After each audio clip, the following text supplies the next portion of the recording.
बस्तर में बीते 3 दिनों से हो रही है लगातार बारिश ने जनजीवन को पूरी तरह से अस्त व्यस्त कर दिया है। इंद्रावती नदी उफान पर है, पानी इतना बढ़ गया है कि पुल के ऊपर से बह रहा है। हालात ये है कि 1 दर्जन से अधिक गांवों का शहर से संपर्क ही पूरी तरह टूट गया है। बारिश की वजह से शहर के कई वार्डों में जलभराव हो गया है, नालियों का पानी घरों में घुसने लगा है और इसके अलावा बारिश और बादल की वजह से मां दंतेश्वरी एयरपोर्ट पर विजिबिलिटी कम होने के चलते उड़ान भी बाधित हो चुकी है। हालांकि एसडीआरएफ की टीमें तैनात कर दी गई है और प्रशासन पूरी तरह से अलर्ट मोड पर नजर आ रहा है, लेकिन खतरे के निशान से पहले ही नदी नाले उफान पर है। प्रशासन लगातार लोगों से सावधानी बरतने की बात कह रहा है, नदी नालों के नजदीक ना जाया जाए और जो लोग तटीय क्षेत्रों पर रहते हैं उन जगहों से हटकर वो किसी सुरक्षित स्थानों पर चले जाए। इस बात को भी बार बार जो है प्रशासन कहता नजर आ रहा है। लेकिन देखिए जलस्तर कितना बड़ा हुआ है कि पुल के ऊपर तक पानी बह रहा है। ऐसे में अब इस उफनती नदी से लगातार चिंता भी बढ़ती नजर आ रही है। बारिश से जीवन अस्त व्यस्त हो गया है पूरी तरीके से।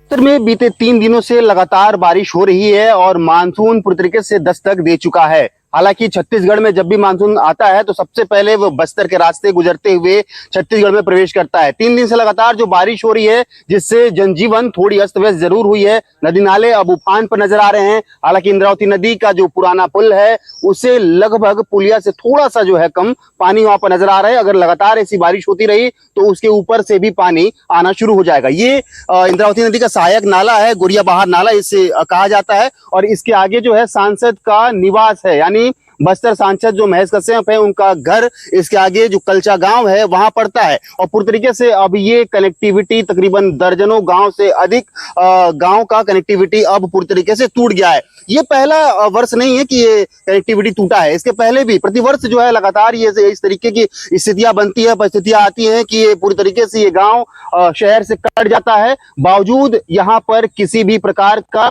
पुल का निर्माण नहीं किया गया, ओवरब्रिज का निर्माण नहीं किया गया, लिहाजा पूरी तरीके से बरसात के मौसम में लोगों को काफी ज्यादा परेशानियों का सामना करना पड़ता है। क्योंकि जब शहर से आप कट जाएंगे तो पूरी तरीके से आप ये समझिए कनेक्टिविटी खत्म हो जाएगी, चाहे वो स्वास्थ्य सुविधा हो, चाहे अन्य जरूरत की सामानें हो, वो आप तक नहीं पहुंच पाता है। लेकिन अब तक किसी भी प्रकार का यहाँ पर प्रशासन और शासन के द्वारा पुल का निर्माण करने की कोई भी ना ही अपील की गई है, ना ही इसको लेकर कोई कोशिश की गई है। और यही वजह है कि पूरी तरीके से ग्रामीण जो है वो परेशान होते हैं। हालांकि जब ये पुल भरना शुरू हुआ तो पूरी तरीके से यहाँ से जो ग्रामीण है वो पार हो रहे थे जान जोखिम में डालकर, और जब ये जानकारी एसडीआरएफ को पुलिस प्रशासन को मिली तो तत्काल प्रभाव से यहाँ पर दोनों तरफ बैरिकेड लगा दिया गया है और जो है जवानों की तैनाती यहाँ पर कर दी गई है। कि कैमरा पर्सन राजा के साथ आशुतोष तिवारी, न्यूज़ 24 मध्य छत्तीसगढ़, जगदलपुर।